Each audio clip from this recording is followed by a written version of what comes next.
Get ready for an unforgettable night of boxing. Mayweather Jr. versus Gotti III. This Saturday night at Walters, across the street from Nationals Park. Go to waltersdc.com and click on events to register for a $5 beer card. We're driven by the search for better. But when it comes to hiring, the best way to search for a candidate isn't to search at all. Don't search, match with Indeed. Indeed is your matching and hiring platform with over 350 million global monthly visitors, according to Indeed data, and a matching engine that helps you find quality candidates fast. Ditch the busy work. Use Indeed for scheduling, screening, and messaging so you can connect with candidates faster. Leveraging over 140 million qualifications and preferences every day, Indeed's matching engine is constantly learning from your preferences, so the more you use Indeed, the better it gets. Join more than 3.5 million businesses worldwide that use Indeed to hire great talent fast. And listeners of this show will get a $75 sponsored job credit to get your jobs more visibility at Indeed.com/Blue Wire. Just go to Indeed.com/Blue Wire right now and support our show by saying that you heard about Indeed on this podcast. That's Indeed.com/Blue Wire. Terms and conditions apply. Need to hire? You need Indeed.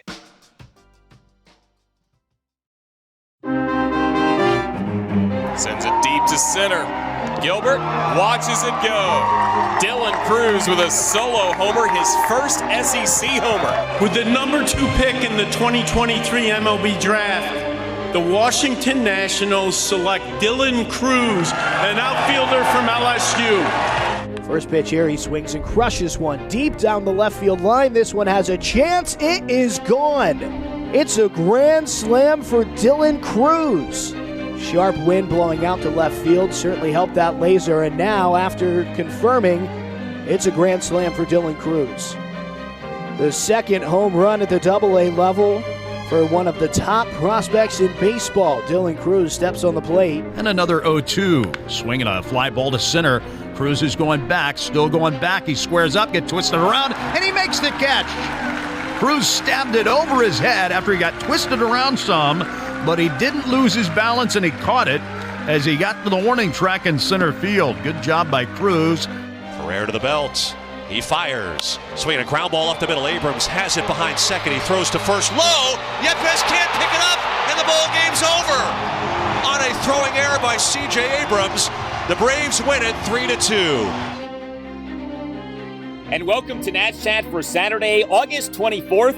2024, along with MadsonSports.com Nationals insider Mark Zuckerman, who was at Truist Park in Atlanta. I'm Al Galdi, host of the Al Galdi podcast. Friday was August 23rd. It was the 1-year anniversary of the Stone Garrett injury. Do you remember that? Garrett, in the bottom of the 7th of a 9-1 Nats loss at the New York Yankees on August 23rd, 2023, suffered a fractured left fibula and a left ankle injury. He was attempting to make a leaping catch of what ended up being a home run by DJ LeMahieu, and Garrett, in attempting to make this catch, crashed into the outfield wall, landed on the warning track, and was rolling in pain. This was quite the sight, as you likely remember. He actually caught his lower left leg in the outfield wall. His cleat actually left a mark on the outfield wall. He got carted off the field. As he was being carted off the field, he covered his face with a towel while he was crying.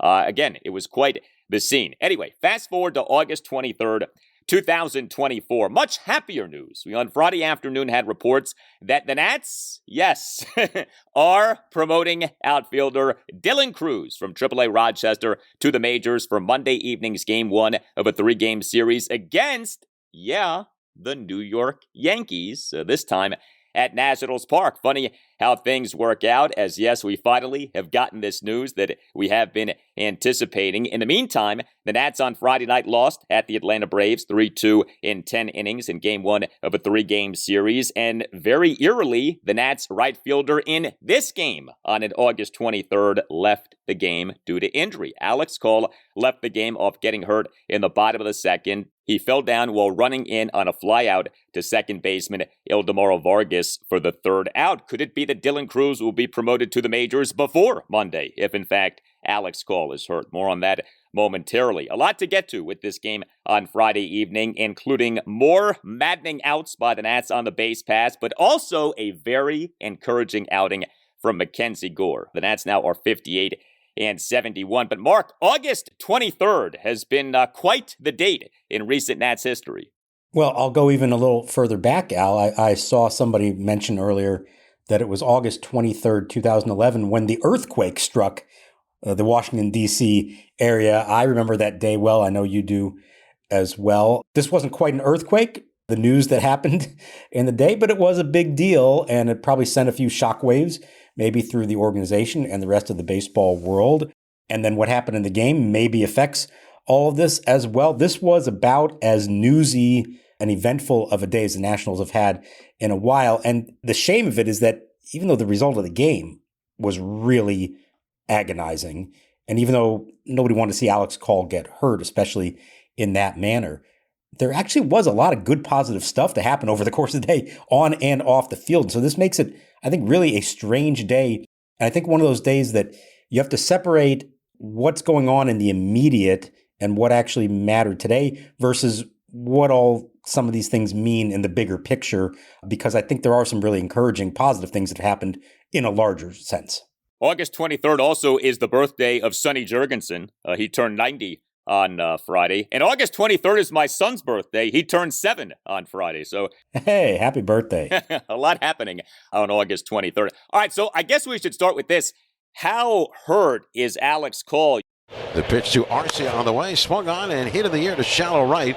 Vargas going out, calling for it, and he makes the catch. His call coming in, fell down in right field. And you hope he's okay. Has a look on his face that hopefully is just embarrassment.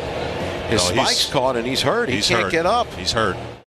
You posted about this on X after the game. This obviously at least could have implications for Dylan Cruz here. So what do we know about how Alex Call is doing?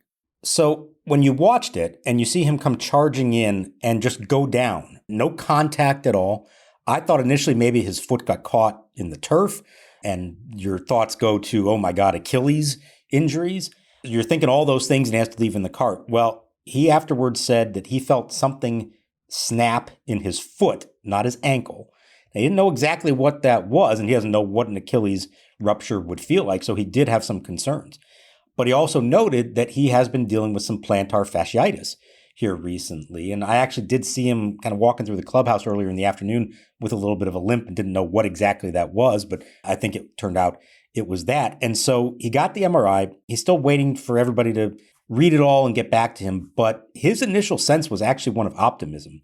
And I know this is going to sound counterintuitive, and I'm not a doctor. I did once stay at a Holiday Inn Express, but that's the extent of my knowledge of these things. But I have heard of this in other cases of plantar fasciitis. When it's just stretched out, this is the tendon sheath, I think it is, on the base of your foot. When it's stretched out, it's incredibly painful, and it's kind of hard to play through. And in some cases, the treatment for it, if it gets bad enough, is to actually cut the strands, and that releases them.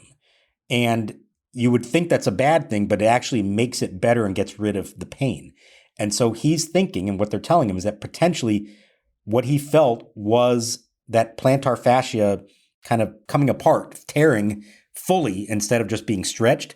And while it's very painful in the moment, as it wears off, it may actually allow him to heal faster and come back and it not end up being a serious thing. So we don't know for sure yet, but he actually was kind of optimistic after the game, was standing up. He had crutches with him to move around, but he was able to stand and talk to us at his locker. He kind of wanted to walk off the field. They wouldn't let him do it in the moment. So we'll see. But what at least initially looked like a really, really bad injury may not be nearly that bad and may not, have quite the domino effect that we thought in the moment it could.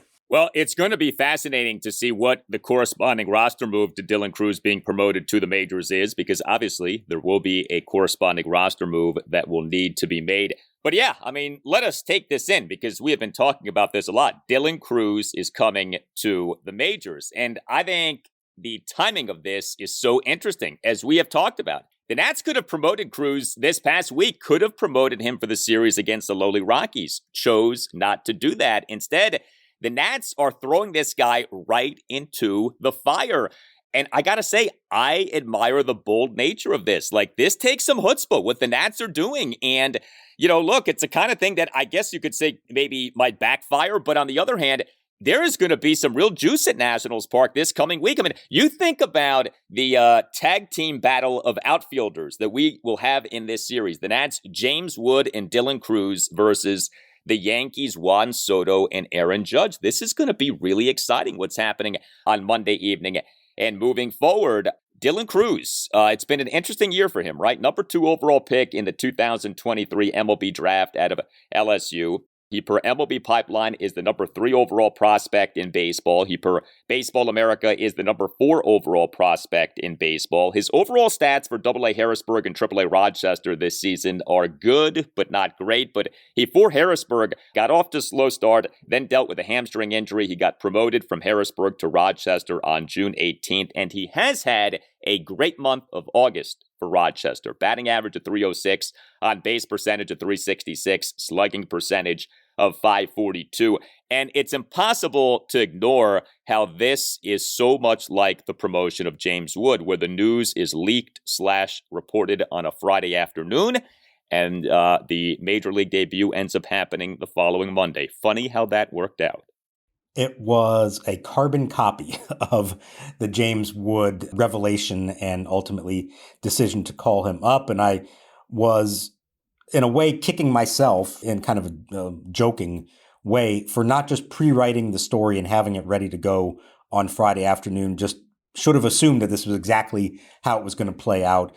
We, had a sense. We speculated that it could be coming. I think the only question was, would they hesitate to have him make his debut on that biggest of stages against the Yankees and in Juan Soto's return to Nationals Park as a member of the Yankees? But there were reasons for that, and we'll see. I think one of this kid's biggest qualities, and we're going to find out over time, but I think one of his best qualities is that he really is made for the bright lights. He played in as big a spotlight as there is in college baseball at LSU.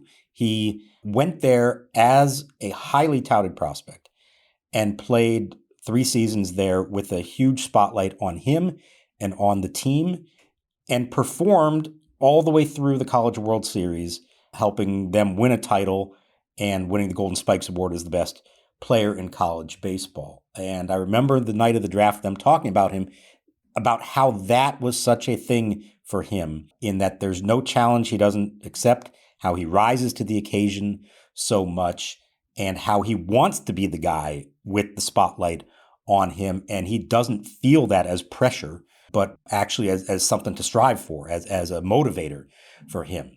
Now, I know you look at the minor league numbers. We've talked about this. They're good, but not great. Over the last few weeks, he was really hitting a lot better. He's played very good defense. He's been very clutch for them, coming through in big spots in games. We'll see. I've only seen him in person play some spring training games, so you can't judge it on that. But every sense that I get about him is that this is a big-time player who lives for the big moments. And so part of me thinks that it actually makes even more sense to call him up to make his debut against the Yankees with Juan Soto and Aaron Judge in the ballpark, and that doing it on a lesser night with maybe 20,000 fans in the stands against the Rockies would have been less conducive to what he's looking for. And you want to make a statement about where you're headed as an organization? This is the way to do it. James Wood and Dylan Cruz against the mighty Yankees. Let's go. Let's see it. Yeah, and look, if things don't go well, it's really not that big of a deal. Like, it's not about how he does in his debut. It's not about really how he even does this week. It's about how he does overall. It's about how he does the rest of this season, how he does in his career. So, you could argue there's really nothing to lose here. If Cruz and Wood and the Nats do well, then great. It's a big-time statement. And if not, it's really not that big of a deal given where the Nats are right now. But no doubt, this Nats season, we are nothing if not truthful on this podcast. This Nats season needed an injection of some juice, of some adrenaline, and this is going to provide that. This is going to get people interested.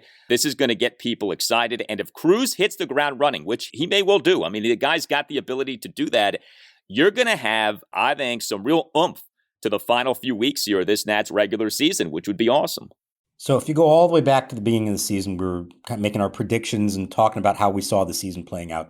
I said I thought team was going to be better in the second half of the year than they were in the first half of the year. And I based that on the idea that the roster was going to include a bunch of these young building blocks, either making their debut or coming back from injury, like a Cade Cavalli, ultimately Josiah Gray, and that infusion of young talent was going to energize everybody and maybe push them to finish the season strong and go into the winter feeling like, okay, they're on the cusp now and ready to make a real move in 2025. Now, they wound up playing better than expected in the first half. They have not played as well in the second half. Part of that is the regression of the pitching staff, and some of course, these young stalwarts we expected to be up here either have not come back from injuries like Cavalli and Gray, or in the case of Cruz, came up later than maybe I initially suspected that he would. We didn't see Robert Hassel, not yet. Trey Lipscomb hasn't turned out to be the player they thought. But the two most important young building blocks in all of this are James Wood and Dylan Cruz. And Wood, through nearly 2 months now, has absolutely lived up to what he's supposed to be. And we're now going to get 5 weeks of Dylan Cruz in the big leagues to find out if he can live up to what he's supposed to be. I think he's different from Wood in that he's not necessarily going to have the wow factor. We're not going to be talking about his exit velocities every night or 450-foot home runs. But what I think we're going to ultimately see from him is a guy who just plays the game really well in all facets and consistently does it day in and day out. Now, as you said, he may struggle at some points. That's natural. That would be expected from anybody in this spot. And he's still only a year removed from college. But just to get his feet wet over the next 5 weeks and maybe show us a glimpse of what he can be, this is really important for the organization to get to the end of this year and say, okay, after all these years of waiting for the young talent to arrive, they maybe haven't finished the job yet, but a lot of them are now here at the big league level.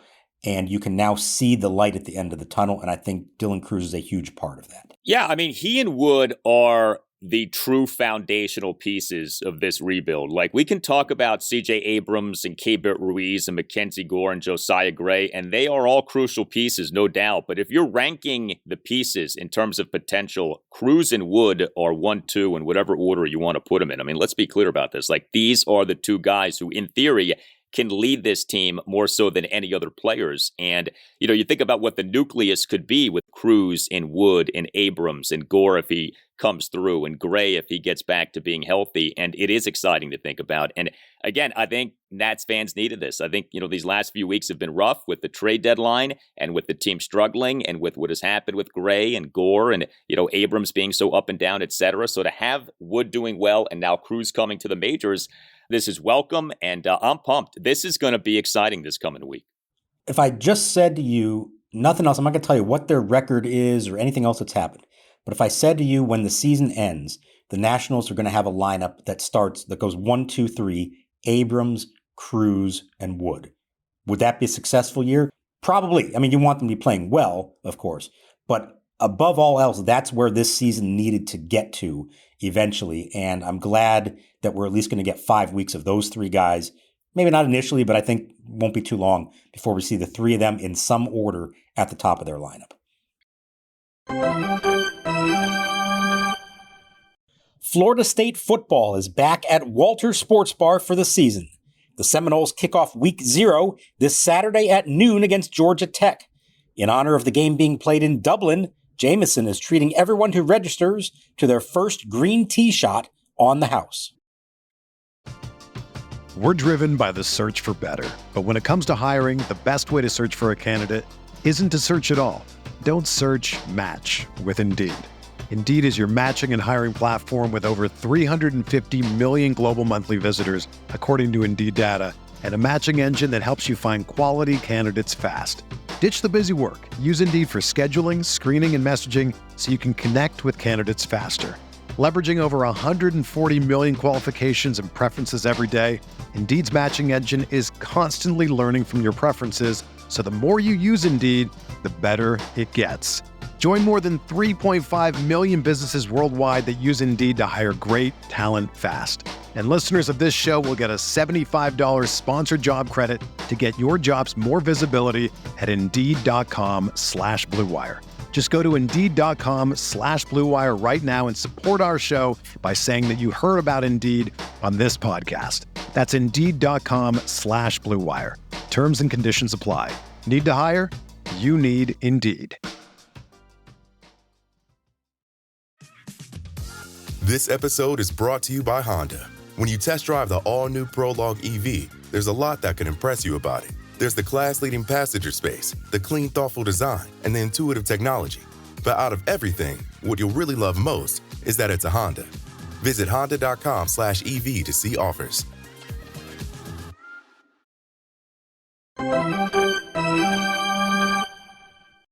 Yepez at third, Ruiz at second. The wind to the 2-2. Chaparro lines a base hit left center field up the gap.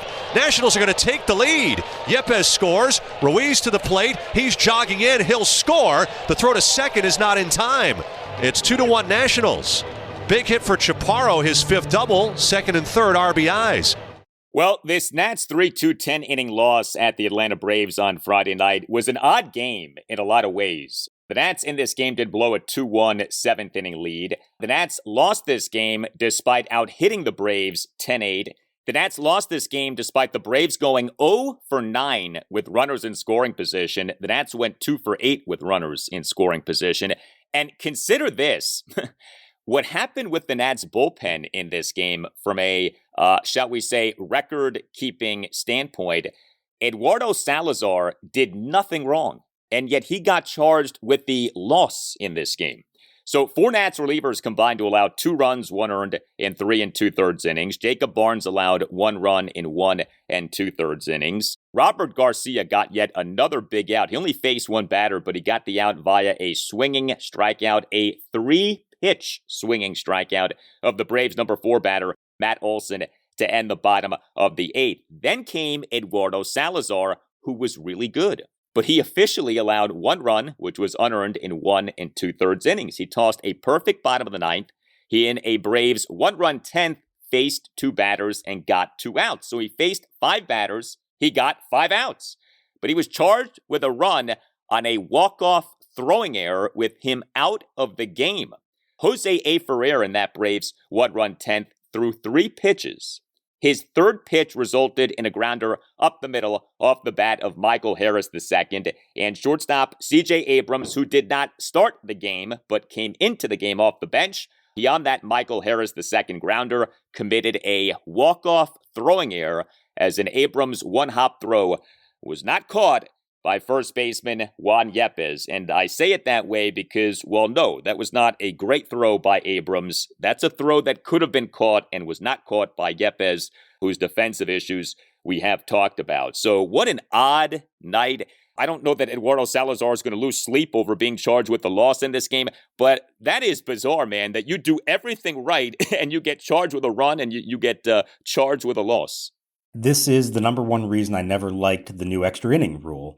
You can, as a pitcher, do everything that's asked of you, retire every batter you face, and still lose the game because you're having to deal with an automatic runner in scoring position, and especially if you're the visiting team on the road where the home team now just has to get that guy home, and you can do it with 2 productive outs. Now, listen, if CJ Abrams makes the throw, or if Juan Yepez makes what would have been a difficult scoop, but as you said, a potentially makeable scoop at first, we're maybe not having this conversation, and you can talk about the great job the relievers did and not be charged with a loss for it. So let's be clear. They lost the game because CJ Abrams could not make what was truly a routine play with 2 outs in the bottom of the 10th. But I've always, since they instituted this rule a few years ago, thought to myself, these are the kind of situations that can arise where it penalizes pitchers, relievers, for doing everything that they're supposed to do.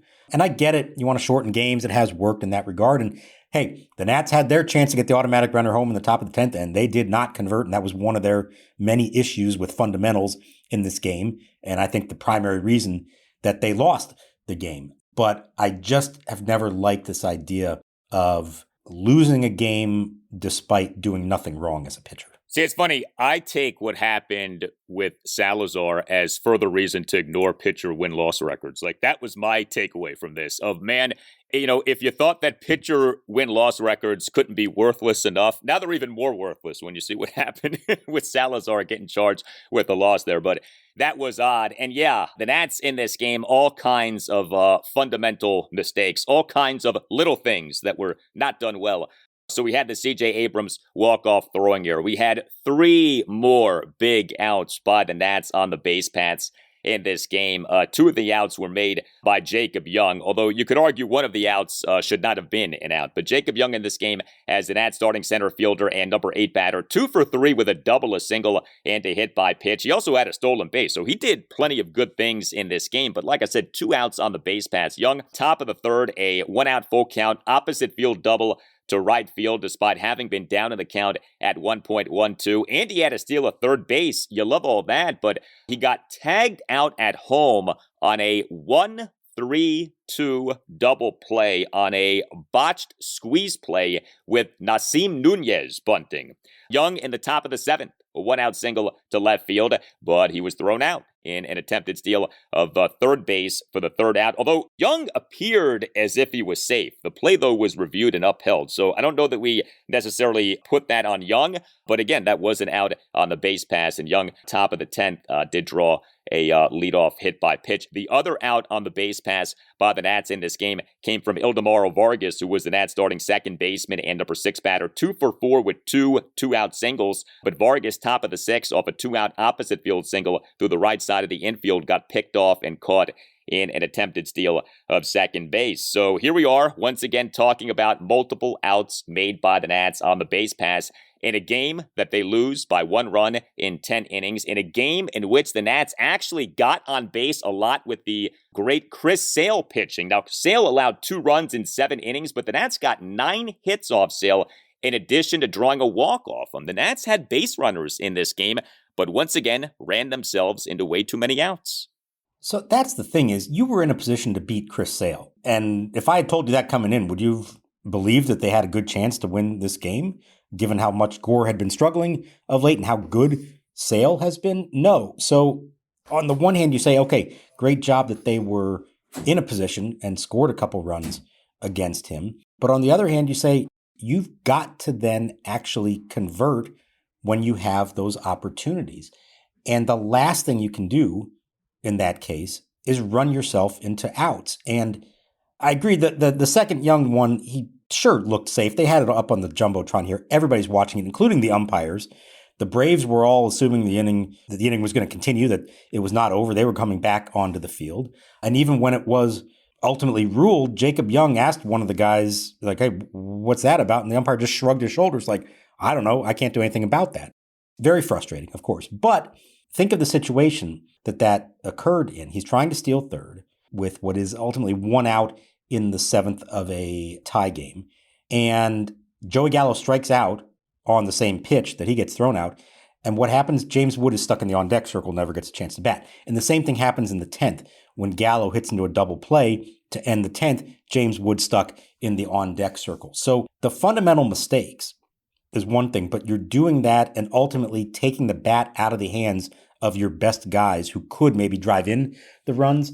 At some point here, they need to trust the fact that they can score runs with their bats, not only with their legs. I understand this feeling of, well, we don't hit for a lot of power. We got to manufacture runs. We've got to do everything we can to get in position and use our speed to do that. Okay, you got to do it at a much higher rate than they are. And if you're not doing it at that rate and you are starting to get some better hitters in your lineup, stop running into these outs.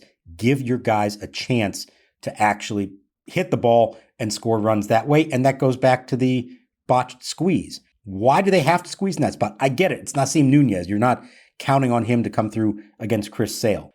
But with what happened there, they completely gave up. They basically were saying, we have no faith that we can score a run a conventional way here, so we're going to have to try to do something unconventional. And it backfired in the most spectacular way possible. Well, and that goes to this. Nasim Nunez was the starting shortstop for this game, not CJ Abrams. Just like Ildemaro Vargas was the starting second baseman for this game, not Luis Garcia Jr. A team that is so lacking in offense decided not to start its top 2 offensive players for this season in terms of qualified players because they were scared of Chris Sale. I mean, that's what Davey Martinez told you guys before the game. I could not stand that. I really was not a fan of this from Davey Martinez. Well, we don't want to start Abrams and Garcia because we're scared of Chris Sale like people were scared of Randy Johnson back in the day. What kind of message is that? What kind of scared, timid outlook is that? I don't get that. And what, you're better positioned with Nunez and Vargas batting? What, they're going to be better than Abrams and Garcia? Explain this to me. I really did not like that. I understand the annoyance, and I heard it from plenty of fans as well. And I'm not saying that any of you are necessarily wrong to feel that way. The explanation would be, this isn't about putting out a lineup that you think is somehow better, give you a better chance of winning this particular game. Davey Martinez isn't trying to say that Nasim Nunez has a better chance of getting a hit off Chris Sale than CJ Abrams does. What he's thinking, and he's basing this on some experience from the past, and also what the current state of both CJ Abrams and Luis Garcia is. One doing really well, one struggling a lot.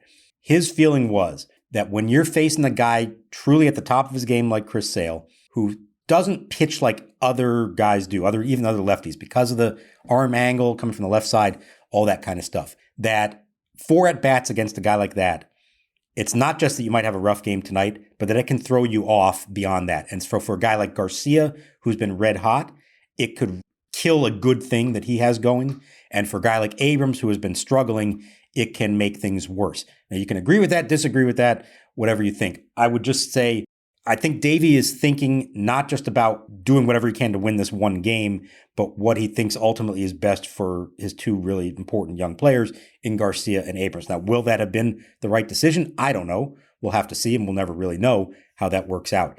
But this was made with a bigger picture in mind, as opposed to saying, this is not Davey Johnson starting all righties against Randy Johnson in the playoffs because he thought the matchups were going to help them win the game. This was about protecting these 2 guys in the longer run. Yeah, I would say if you're that worried about those guys getting thrown off by one game against one pitcher, even a guy as good as Sale, then that kind of speaks to some bigger concerns. Like Abrams and Garcia should be good enough to deal with a Sale and then still be okay after that. And they need to learn to face guys like Sale. That's part of this growth and development process that we're in the midst of.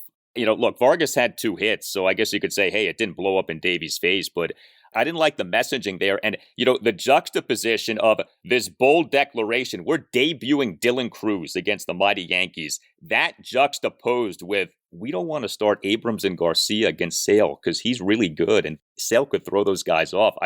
To me, there was a real lack of congruence with what we had on Friday with the Cruz item and then the Abrams/Garcia item. The Nats, 2 runs in this game came on 1 swing of the bat. Andres Chaparro, he is the Nats starting DH and number 5 batter, 1 for 4 with a 2-run double. Chaparro in the Nats 2-run 4th, a 2-out 2-run double to the left center field gap for a 2-1 Nats lead, despite having been down in the count at 1.12. So yeah, watching this game, it was encouraging to see the Nats get guys on base against Sale. They weren't dominated by him. He's had this remarkable season. I give the guy credit. And, it is odd. He looked very much like a fading player. He had dealt with injury. And he, out of nowhere, it feels like, has had this incredible season. He's a legitimate Cy Young candidate. And, again, 2 runs in 7 innings. It's not like the Nats had their way with Sale, but the Nats put guys on base against him and just did not convert.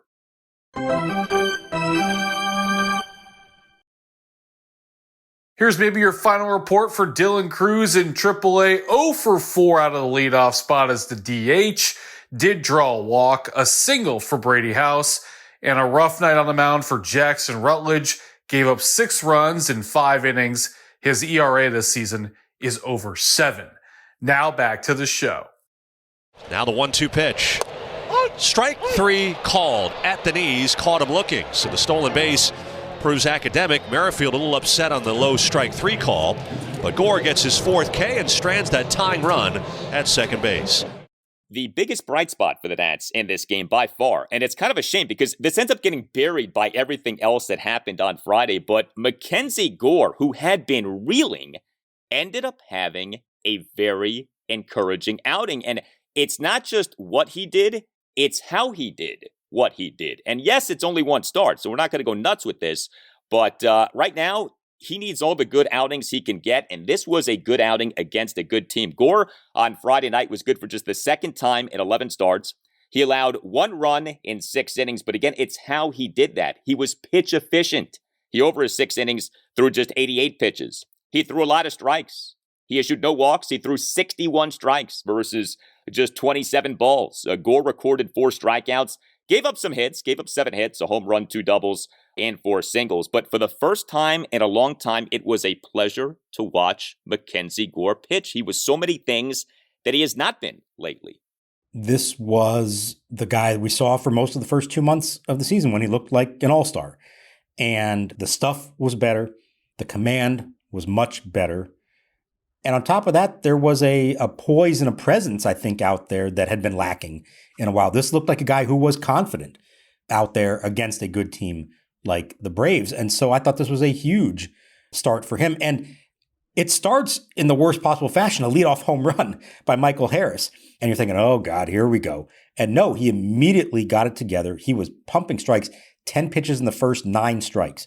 So that was a good sign right there. He kept it going the rest of the way. He got into a couple of jams and got out of them by making effective pitches. He didn't have those long, drawn-out at-bats. So that tells me the stuff was better. The velocity was up a little bit. He was able to both be down in the zone, but also go up with his fastball when he needed to and actually get some swings and misses with that. It just looked like a much different pitcher. And I can tell you he, in talking to us after the game, had a much different aura about himself, which he even joked after we were done interviewing him about how it had been a while and how it was really nice in his mind to be having that kind of conversation with us again for the first time in a while. So, we got to see where it goes from here.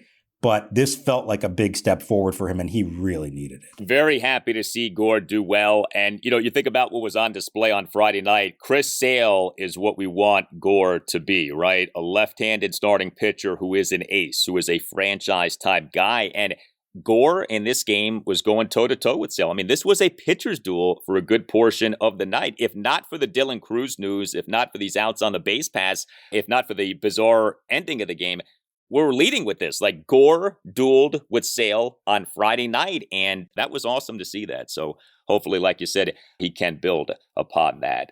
James Wood in this game did have a hit. Wood was the Nats starting left fielder and number 2 batter, 1 for 4 with a single, top of the 5th, a 2-out single to right field, and another extra base hit for Keibert Ruiz, although this was a unique extra base hit. Ruiz as the Nats starting catcher and cleanup batter, 1 for 4, ground rule double. Ruiz and the Nats, a 2-run 4th, a 2-out first pitch, opposite field, ground rule double. What happened on this double, it was a very lazy fly ball that bounced just inside the foul line, and the Braves right fielder Jorge Soler, who has been dealing with a hamstring ailment, so maybe that's why he did this, but what he did was very casually jog toward the ball on the play, and thus did not make the play, and so Ruiz got a gift of a ground rule double. But you know what? He's been going well enough lately to where I would say he deserved that double, or at the very least, you can sort of laugh at him getting that double because things are going well for him right now, and he gets a gift of a hit right there.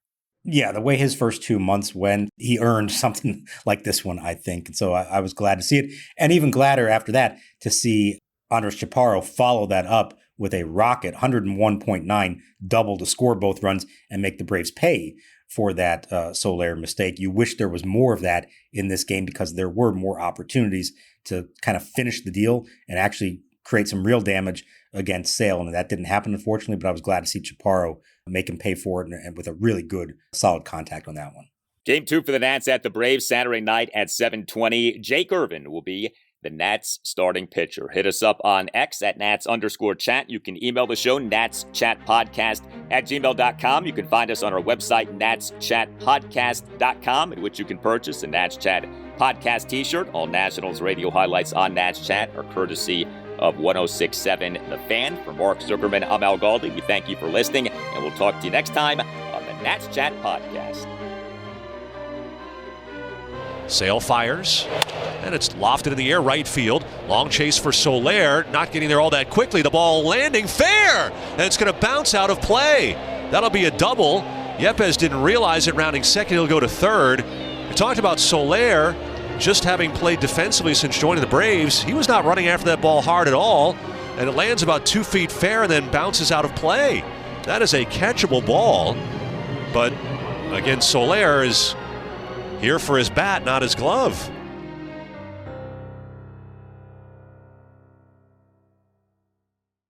Drinking and driving is a decision that could change your whole world. Things will never be the same if you ever get a DUI.